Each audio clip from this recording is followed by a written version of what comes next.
Time 1 घंटा रह गया है, टाइम ख़त्म होने वाला है इलेक्शन कैंपेन्स का। जितना आपने वोटर को लुभाना था, जितना बताना था, जो आपने मंशूर बहुत कम टाइम में जो बनाया और बहुत कम टाइम पहले आवाम के सामने लेकर आए, उसको दिखाने का वक्त भी अब ऑलमोस्ट ख़त्म, 1 घंटे में बल्कि ख़त्म होने वाला है। तो उसके बाद क्या सिचुएशन होगी वो अपने पैनलिस्ट से बात करेंगे कि किसकी सबसे अच्छी कैंपेन रहेगी। लेकिन उससे पहले आज जो बिलावल साहब ने खिताब किया है, लाड़काना में मौजूद थे और जिस तरह से वो बात कर रहे थे, तो मुझे तो लगा कि शायद बिलावल साहब धमकी दे रहे हैं। जो मेरे तमाम मौजूद मेहमान हैं उनको कैसे लगा है? मैं आपसे सर शहजाद साहब आपसे शुरू करती हुई। अफसार साहब हमेशा नाराज़ होते हैं कि मैं अपनी गाड़ी यहाँ से लेके चलती हूँ, तो मैं स्टेशन वहाँ से शुरू कर रही हूँ। सर गाड़ी नहीं ट्रेन, गाड़ी में होती तो अब रुकती ही नहीं यहाँ, तो ट्रेन की वजह से मजबूरन रुकना पड़ता है। अच्छा ओके, ये कराची से ट्रेन चलती है लाहौर तक। चले हम ट्रेन वापसी की तरफ लेकर आते। बिलावल की धमकी क्या थी? बिलावल आपको लगा सर कि मुझे तो ऐसा लगा कि शायद बिलावल धमकी दे रहे हैं, किसको दे रहे हैं ये आप बताएं। उन्होंने कहा कि जो इमरान खान ने नहीं किया मैं वो करूंगा, अगर इलेक्शन के नताइज को तब्दील किया गया तो, अगर मेरा वोट चोरी किया गया तो, अगर डाका डाला गया तो। अच्छा देखिए, इससे कतई नजर दूसरी बात जो है वो जो हमें जिसको एम्फसाइज करना चाहिए वो बिलावल की कैंपेन है। मेरे ख्याल में कि एक यंग लीडर से इस तरह की स्ट्रॉन्ग कैंपेनिंग, और हमारे सियासी सियासत के अंदर ऑक्सफोर्ड का पढ़ा हुआ बच्चा, I think is about 30 something now, और उसके बाद वो ये कि उसके समझ लेना हमारी कैंपेन के निज़ाम को, हमारे तरीक़ों को, हमारे लोगों के मिजाज को इतनी तेज़ी के साथ, मेरे ख्याल में ये क्रेडिट उसको जाता है। अब क्या वो अपनी सियासत से तब्दील करेगा या नहीं करेगा? जैसे कि आपने जिक्र किया कि कह रहा है मैं वो करूँगा जो इमरान खान, तो वो चलें तो एक सियासी बयान तो हो सकता है और सियासी बयान तक ही रहना चाहिए, लेकिन क्या वो अपनी पॉलिटिक्स को भी चेंज करेगा after going through this experience?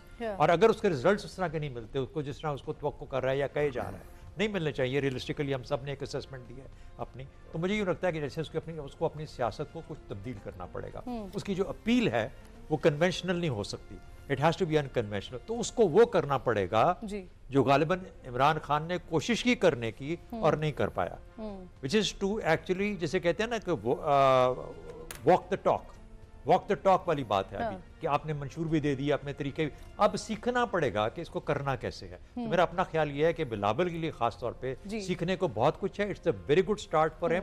I mean, इससे कदा नजर के उसने कहा मैं यूं कर दूंगा, मैं वैसे कर दूंगा, उस पॉइंट से। अच्छा, मैंने क्यों इसको कहा धमकी, क्योंकि अफसार साहब जब आगाज हुआ कैंपेन्स का उनकी, तब उन्होंने अपना एक जो नैरेटिव लिया वो ये लिया कि आपने 3 बार किसी को मौका दे दिया, चौथी बार मौका देने के बजाय आप मुझे मौका दें, आप मुझे ट्राई करें। और अब अचानक से ये वाला टोन उनका आ गया है, तो ये टोन क्या बता रहा है? क्या वो जो हम एक डिस्कशन यहाँ पर कर रहे हैं कि मोस्ट लाइकली शायद बिलावल साहब ऑपोजिशन में बैठे हुए हमें नजर आए, तो आपको लगता है कि ये उसकी तैयारी उन्होंने इलेक्शन मुहिम के आखिरी दिन से ही उसका आगाज कर दिया है क्या? देखिए, हो सकता है जो आपकी बात कर रहे हैं, आपने भी छोटी सी उम्र में 3 इलेक्शन तो आपने भी भुगताई दिए, तो उसमें आपको ये पता होना चाहिए कि इलेक्शन कैंपेन के दौरान, और ख़ास तौर पे ये जो क्लाइमैक्स है ना इस वक्त, तो उसमें मेरे साथ बैठ के असर हुआ, पर कल मैं बैठी हुई थी अब साहब आपके साथ, अब आज उसका भी लिहाज नहीं कर रहे हैं, आज उसका भी लिहाज। आज आयशा है पास, आज वो कल की बात, आज अटैक मोड, आज शहजाद साहब मेरे साथ, ठीक है, मेरे बुजुर्ग हैं, मुझे उनका एहतराम करना है, मेरी मजबूरी है, क्योंकि ये 18 से 35 के दरमियान में नहीं है। अगर सर बात यह है कि 10 साल तो पिछले 2013 के इलेक्शन को हो गया ना, मतलब आप ये कह रहे हैं कि वो जब उन्होंने पहला इलेक्शन कवर किया तो वो 22 साल की। देखिए, मैंने कहा था ना इतने भोले नहीं है। सर 2 ही लोग हैं, एक वो वसीम बदामी मासूमाना सवाल वाले और एक ये भोले। ये भोले, एग्जैक्टली, ये वो वसीम बदामी है, ये मुनीब पिस्ता है। ये आप बता दे लोगों को, मासूम सवाल वाले, सब कुछ खुद बता रहे हैं। मुनीब पिस्ता साहब बोले, देखिए आप उन पे फोकस ना रखने दें, बात आगे चलने दें। लेकिन आप क्वेश्चन पे फोकस नहीं रखते हैं साहब। आयशा ने सही कहा था, आप घुमा के कहीं और ले जाते हैं गाड़ी। देखें, ट्रेन, गाड़ी नहीं, ट्रेन। बात यह है कि बात पता क्या हो रही थी, पिस्ता बिलावल साहब की हो रही थी, रात के, आप मुनीब पे ले आए। एग्जैक्टली, बात बिलावल की थी, आप मुनीब ड्राई फ्रूट में चले। तो वो अच्छा, तो वो जो इलेक्शन कैंपेन का जब मोमेंटम बनता है तो उसमें गरम सर चीज़ें कही जाती हैं। ये इतनी ज़्यादा मेरा ख्याल है सीरियस नहीं लेनी चाहिए। मैं आपके 3 इलेक्शंस के तजर्बे को इस कॉन्टेक्स्ट में कह रहा था कि आपको तो पता है कि ये इलेक्शंस के बाद और पोस्चर होता है, इलेक्शन के से पहले और होता है। ये एक सिर्फ हमारे खान साहब ही थे एक्सेप्शन जिनका पोस्चर इलेक्शन से पहले और इलेक्शन के बाद एक ही रहा। जो ऑपोजिशन में भी ऑपोजिशन करते थे और हुकूमत में भी और ऑपोजिशन इसीलिए अब जेल से भी पोस्चर वही है। तो वो क्या कहते हैं, चले छोड़े जो भी कहते हैं। तो इसलिए मैं ये समझता हूँ ये सिर्फ इलेक्शन का उसमें है। जब वो वजारत खारजा चला रहे थे उन्होंने बड़ी अच्छी चलाई, उन्होंने अपनी कैंपेन बहुत अच्छी चलाई। उसमें सबसे जो हमें चीज़ मेजर चीज़ नोटिस करने वाली है वो ये है कि उन्हें फ्री हैंड दिया गया पीपल्स पार्टी की तरफ से और आसिफ जरदारी की तरफ से इस बार कि अपनी मर्जी से कैंपेन चलाएं, उन्होंने चलाई तो इससे फ़र्क पड़ेगा और वो फ़र्क नज़र आ रहा है। इसी तरह मैं कैंपेन पे मैं चाह रही हूँ पहले बिलावल साहब के हम आज के खिताब पे बात कर लें, फिर हम कैंपेन पे दोबारा बात करेंगे। अब आयशा, आपको लगता है कि ये बिलावल साहब की टोन चेंज हुई है, ये कोई इशारा दे रही है इलेक्शन के बाद के नताइज का, या असेंबली का कोई इशारा दे रही है? देखिए किरण, ग्राउंड रियलिटी पे खड़े होकर देखा जाए, बिलावल साहब जहाँ खड़े हैं वो जानते हैं कि वहाँ खड़े हैं। उन्होंने बहुत कोशिश की ये वोटर को समझाने और बताने। पहले तो मैं अप्रिशिएट करूंगी जिस तरह उन्होंने चारों सूबों के अंदर उन्होंने कैंपेन की है। कोई सियासी जमात उस तरह की भरपूर कैंपेन नहीं कर सकी, जो भी रीजंस हो, मगर वो बलोचिस्तान, पंजाब, सिंध, केपी के सब जगह पहुंचे हैं, बार बार गए हैं, आए गए लगातार करते रहे। सबको पता है जो नजर आ रहा है इस वक्त नेकेड आई से भी कि हंग पार्लियामेंट आपकी बनने जा रही है। कोई भी जमात सादा अक्सरियत, इसे आप कहें कि मैजिक नंबर है 133 का, वहां तक पहुंचेगी, ये दिखता नहीं है इस वक्त। अगर हम देखें तो ये नजर आ गया है कि नवाज शरीफ साहब वजीर आजम नहीं होंगे। नहीं, मैं ये नहीं कह रही होंगे या नहीं होंगे, ये मैं अभी नहीं कह सकती, तो वोटर डिसाइड करेगा। मैं ये कह रही हूँ कि जो ज्यादा नंबर जहां सीट्स का नजर आएगा, मैक्सिमम जो जमात सीट्स निकालेगी वो मुस्लिम लीग नून होगी, पंजाब के ग्राउंड की वजह से, पंजाब के अंदर सीट्स की वजह से, या फिर जो बाकी के साइड फैक्टर्स हैं, जो 18 में ज्यादतियां हुई हैं, पता नहीं उनको मैनेज किया जा रहा है, क्या कुछ किया जा रहा है। दो बातें जो यकीनी नजर आ रही हैं, पहले सीट्स का पूछिए, मुस्लिम लीग नून ज्यादा सीट्स के साथ ऊपर आएगी। दूसरी बात यह कि हंग पार्लियामेंट की तरफ आप जाएंगे, एक ही जमात सादा अक्सरियत के साथ आगे नहीं आएगी। बिलावल साहब को पता है वो कहां खड़े हैं, उन्होंने कोशिश की है, और अच्छी बात है कि कोशिश की है। एक जमहूरियत पसंद सियासतदान वो अपने आप को कहते हैं। उन्होंने वोटर को बड़े अच्छे से समझाया है कि किसी को आपने 3 बार ट्राई किया है तो मुझे मौका दें, और जो जमात इस वक्त रेस में नहीं है उसको मौका देके आप अपना वोट भी जाया ना करें। तो 2 ही जमातें मुकाबले में हैं, आप मुझे वोट दें। ये फ्रस्ट्रेशन नहीं है, वो जो कह रहे हैं वो भी कोई संजीदा नहीं है। सियासी बयान की हद तक आप लें, हमारे सियासतदान अब तो बहुत सारे उस हिसाब से मामला तय करके ऑन रिकॉर्ड कह भी चुके हैं ना कि वो सारी वो जलसों की बातें होती हैं, उसके बाद सियासत कुछ और होती है। चंद महीने पहले इकट्ठे बैठे थे। लेकिन सर, बिलावल साहब ये भी कह रहे थे आज कि अगर किसी और की हुकूमत बनी तो फिर जो आने वाला वक्त होगा वो फिर धरनों का वक्त होगा। तो ये किसकी तरफ इशारा कर रहे हैं और कौन धरना देगा? क्या वो अपनी बात कर रहे हैं, क्या वो धरना देने जाएंगे, क्या होगा? ये असल बात है। वो ये इशारा दे रहे हैं कि वो मुस्तकबिल में किसी मखलूत हुकूमत का हिस्सा नहीं बनेंगे, बल्कि अपने आप को लीडर ऑफ द अपोजिशन के तौर पर पिच करें। अब इसका मतलब क्या है कि वो पार्टी की एक नेशन लेवल पे रिवाइवल चाहते हैं, अपने आप को एक कौमी सतह का लीडर बनाना चाहते हैं। देखिए, उनके अब्बा के 15 साल में ये हुआ है कि 2008 में जो पीपल्स पार्टी के वोटों का हिस्सा था पूरे पाकिस्तान में, जो 31% था, वो सुकड़ते पहले 15% हुआ, उसके बाद सिर्फ 13% रह गया। और पंजाब में पीपल्स पार्टी के वोटों का हिस्सा सिर्फ 7% रह गया। इस वक्त पीपल्स पार्टी ये समझती है कि एक तारीखी मौका मौजूद है।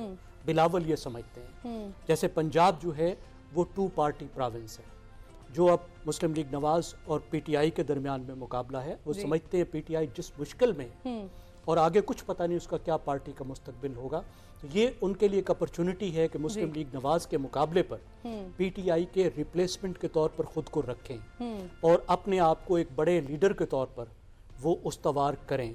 यानी उनकी नजरें जो हैं वाना और अम्मी की लेगेसी पर हैं, उनकी विरासत पर हैं। इसी वजह से उन्होंने सिंध में इक़्तिदार में कोई हिस्सा नहीं लिया, वज़ीर आला बनने की कोशिश नहीं की। लेकिन सर, जो आप उनकी अम्मी और नाना की बात कर रहे हैं ना, लेकिन अब्बा का मसला ये है कि बिलावल साहब ने अपनी एक लाइन ली हुई है, लेकिन अब्बा आके उसको कवर अप करने की कोशिश करते हैं। वो कहते हैं बिलावल बच्चा है। तो अगर मुनीब ये वाली सिचुएशन होती है जिस तरफ ज़ैगम साहब इशारा दे रहे हैं कि वो लीडर ऑफ द ऑपोजिशन के तौर पर अपने आप को रजिस्टर करवा रहे हैं अपने आखिरी जलसों में, जिस तरह से वो बात करें, तो क्या जरदारी साहब फिर ये सारी बैशिंग, ये सारी चीज़ें होने देंगे? ये मामले को इसी नहज पे रहने देंगे? आपको लगता है ऐसा?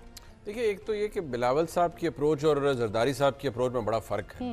जरदारी साहब मेरे ख्याल में इन द ट्रू सेंस वो आर्ट ऑफ द पॉसिबल समझते हैं सियासत को, विच इट इज़ कि at the end of the day पता लगता है कि इक्वेशन आपके सामने क्या बनती है और किस तरह की हुकूमत बन सकती है। और जरदारी साहब वुड वांट कि उनके ताल्लुकात मुस्लिम लीग नून से ऐसे रहें कि अगर कल को वो खुद को पिच करते हैं एज सदर मुमलिकत के तौर पर उम्मीदवार, तो PMLN शायद उन्हें सपोर्ट करे। ये मुमकिनात में से है ना। लेकिन एक बात ये जहन में रखिए कि बहुत अच्छी बात है बिलावल भुट्टो जरदारी साहब को तगड़ी, अगर वो हुकूमत नहीं बना पाते, अच्छी तगड़ी अपोजिशन करें बहसीत अपोजिशन लीडर। लेकिन जो चीज़ मेरे लिए ज़्यादा परेशान कुन है कि अगर वो ये कह रहे हैं कि खुदा न खास्ता वो उसी नक्शे पर चलेंगे जिस पे इमरान खान साहब की जमात चली, जिसने धरने दिए, जिसने मुल्क के सियासी निज़ाम को मफलूज करने की उनको कोशिश नतीजा भी देख लेना चाहिए, और जिसने फिर पाकिस्तान के वफाकी दारुल हुकूमत को एक नहीं बल्कि 2 दफ़ा अंडर सीज किया। मैं ये लफ्ज़ इसलिए इस्तेमाल करता हूँ कि पाकिस्तान की हुकूमत, रियासत पाकिस्तान के मामूलात, हर चीज़ अंडर सीज हुई। मसला ये है कि उसमें खाली सियासतदान या एक सियासी जमात नहीं थी, उसके अंदर और भी लोग शामिल थे जिन्होंने अपना कॉन्ट्रीब्यूट किया उस मामले के अंदर। काश उस वक्त ही ये फैसला हो जाता कि 2014 की बात जी हाँ 2014 पे 2016 के अंदर जिस तरह जी लॉकडाउन कर दें और फलान कर दें। देखिए सियासत अपनी जगह, लेकिन अगर आपको इलेक्शन के रिजल्ट पे इशू है किसी हलके के अंदर, मुख्तलिफ हलकों के अंदर, तो आर्टिकल 225 की मौजूदगी में कोई इतना लाडला नहीं होना चाहिए कि वो मुल्क की सड़कें ब्लॉक करे, रियासत को मफलूज करे। आपके पास है जी इलेक्शन, आपने इलेक्शन ट्रिब्यूनल में जाना है, वहां से फैसला नहीं होता तो फिर आप सुप्रीम कोर्ट जाएंगे डायरेक्टली। ये कानून के अंदर लिखा हुआ है, आइन में आपका मौजूद है। ये जो तरीकाकार हमने ढूंढ लिया था और फिर उसको इस्तेमाल भी किया गया पाकिस्तान को मफलूज करने के लिए, सियासी निज़ाम को और अपने मनपसंद चेहरों को लाने के लिए, मैं समझता हूँ कि कभी भी पाकिस्तान पीपल्स पार्टी को उस नक्शे कदम पे ना चलना चाहिए। और मेरी उम्मीद है कि बिलावल भुट्टो जरदारी साहब इतने मैच्योर हैं कि वो इस तरह की कोई काम या किसी काम के अंदर वो अपनी कंट्रीब्यूट नहीं करेंगे। अच्छा मलिक साहब, ये क्योंकि जब PMLN की गवर्नमेंट या पाकिस्तान पीपल्स पार्टी की गवर्नमेंट आई तो ऑपोजिशन को फ्रेंडली ऑपोजिशन कहा जाता रहा, तो ये फिर अगर यही वाली सिचुएशन बनती है मोस्ट प्रोबेबली तो फिर आप क्या देख रहे हैं, वो राजा रियाज वाली ऑपोजिशन हो रही होगी या फिर आप समझते हैं कि फिर तगड़ी ऑपोजिशन असेंबली में मिलेगी अगर सिचुएशन ये बनती है? तो देखिए सबसे जो वरीसम है इस वक्त मेरे लिए वो ये है कि जो 9th को रिजल्ट्स हैं उसमें कंपोजिशन ऑफ गवर्नमेंट क्या बनती है। अगर composition of government PDM type है तो it is going to be a disaster. जो शहबाज शरीफ को मैं डिसक्रेडिट करता हूँ कि उसने PMLN की पूरी पंजाब में सियासत को डुबोया है, वो इसलिए डुबोया है कि 9-10 पार्टियां थी, 90 वजीरों के साथ वो कुछ नहीं कर सके, महंगाई वाई सब कुछ हुआ, बेड़ागर्क हुआ, सारा मलबा उनके खाते में गया। अगर ऐसी हुकूमत दोबारा बनी तो वो दोबारा एक डिज़ास्टर होगी, उसमें डिसीजन मेकिंग नहीं हो सकती, उसमें अपने कोलिशन पार्टनर्स को खुश करने की कोशिश की जाती है। तो उसमें तो अगर बिलावल ये एंटिसिपेट कर रहा है कि कैसी हुकूमत बननी है और मुझे बाहर बैठना है, फिर वो ये एंटिसिपेट कर रहा होगा कि ये साल 2 साल में हुकूमत गिर जाएगी और मेरी बारी आ जाएगी, फिर उसको एज अपोजिशन लीडर अपने आप को पिच करना चाहिए। लेकिन पाकिस्तान का मुफाद ये है कि इस वक्त एक स्टेबल गवर्नमेंट है, जो इकॉनमी बेसिकली आपका जो पूरी दुनिया में हमें भिखारी बनाया ना, इस वक्त हमारी इकॉनमी ने बनाया।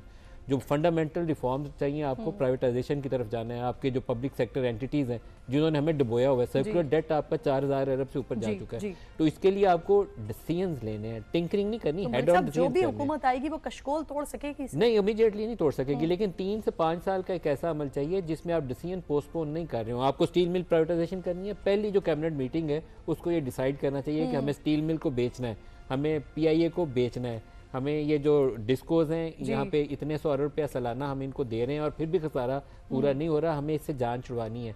बिजली की कंपनियों को हम टैरिफ बढ़ाने के बावजूद लोगों को जलील कर दिया, इंडस्ट्री बंद करा दी है, इनकी अभी भी कॉस्ट पूरी नहीं हो रही, तो इनमें हमने प्राइवेट मैनेजमेंट लानी है। You have to take this decision, और ये पहले दिन अगर नहीं लेगी जो भी हुकूमत आएगी, वो नवाज शरीफ हो या कोई और हो, तो साल 1.5 साल के अंदर PDM से ज़्यादा रुसवाई का शिकार होगी।